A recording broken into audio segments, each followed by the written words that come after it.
That's my quick comment. नमस्कार, मैं हूँ Rakhi Jain. Let's mike quick comment में आपका स्वागत है। देश में मानसून एक बार फिर करवट लेने की तैयारी में है। कहीं बादल फट रहे हैं, कहीं बाढ़ का खतरा बढ़ रहा है, तो कहीं लोग अब भी बारिश का इंतजार कर रहे हैं।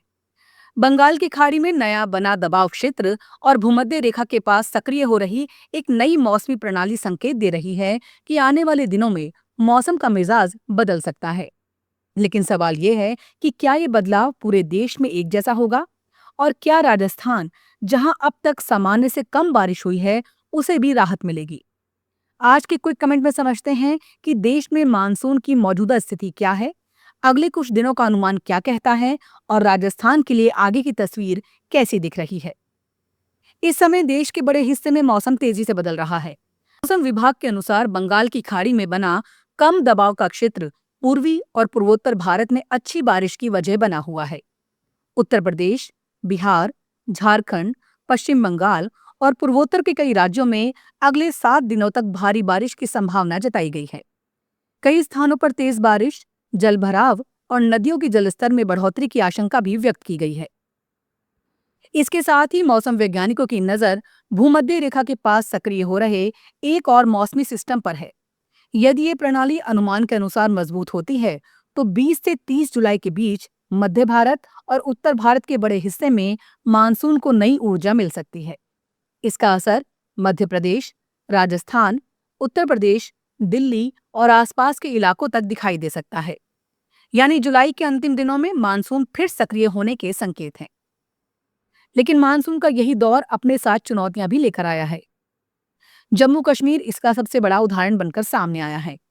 वहां मानसून पहुंचने के बाद केवल 15 दिनों के भीतर 16 बार बादल फटने की घटनाएं दर्ज की गई हैं। मौसम वैज्ञानिकों का कहना है कि पहाड़ी क्षेत्रों में अत्यधिक नमी, ऊंचाई और बदलते जलवायु पैटर्न के कारण ऐसी घटनाओं की संभावना बढ़ रही है।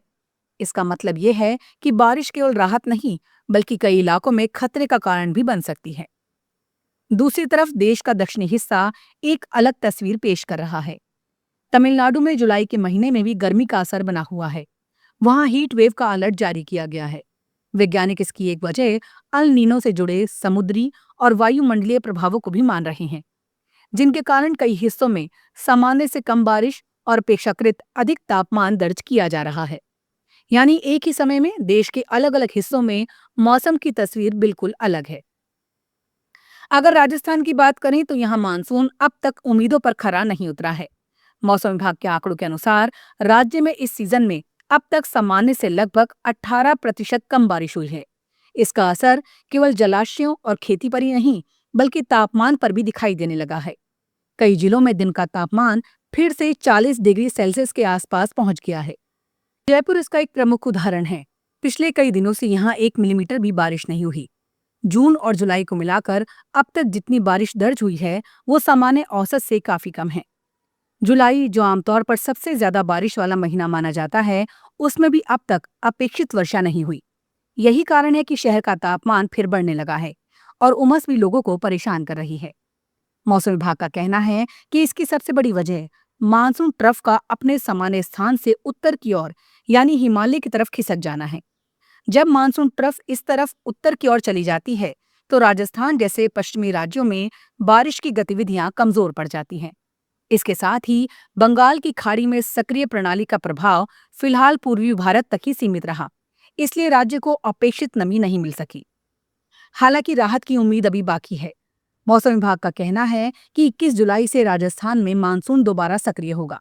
सबसे पहले पूर्वी राजस्थान के कोटा, भरतपुर और जयपुर संभाग में मेघ गर्जन के साथ बारिश शुरू हो सकती है। इसके बाद 22 और 23 जुलाई से पश्चिमी और मध्य राजस्थान में भी बारिश की गतिविधियां बढ़ने की संभावना है। कई जिलों के लिए येलो अलर्ट भी जारी किया गया है। यह अनुमान किसानों के लिए खास महत्व रखता है। खरीफ की फसल इस समय अच्छी बारिश की प्रतीक्षा कर रही है। यदि अगले सप्ताह अनुमान के अनुसार वर्षा होती है, तो खेती को बड़ी राहत मिल सकती है। लेकिन अगर मानसून फिर कमजोर पड़ता है, तो इसका असर फसलों, जल भंडारण और पेयजल व्यवस्था पर भी पड़ सकता है। मानसून केवल मौसम नहीं, भारत की अर्थव्यवस्था, खेती और करोड़ों लोगों के दैनिक जीवन से जुड़ा हुआ चक्र है। नमस्कार।